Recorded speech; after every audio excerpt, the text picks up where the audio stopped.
Kai tave pasiguldysi į lovą, visa paklodė bus raudona. Bet kai sutiksi mane, kiši man ranką, sakysi, ar tie kumpis skanus, ar tie punkulai skanus. Aš jau būsiu tavo arklys, lauko arklys, kuris su 0,5 metro kardaną tau įstums tikras eržilas, kad net per burną išlįs.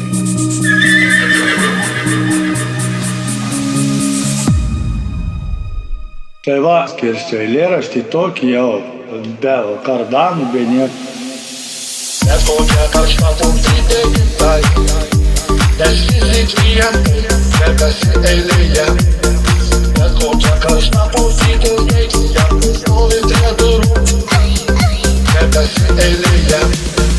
Net kokia karšta pumtrytė gimtai, nes fizik klientai sekasi eilėje. Net kokia karšta pumtrytė gimtai, stovi prie durų, sekasi eilėje. Gerda, klausyk, aš tau eilėraštį sukūriau. Kartą gyveno graži Gerda ir sutiko jauną bernužėlį. Jo vardas Petras ir paklausė Gerda, sako, ar tu, Petriuk, norėtum mane paimti ant savo didžiojo kardano vamzdžio užsimauti? Nu. Viskas? Nu jo.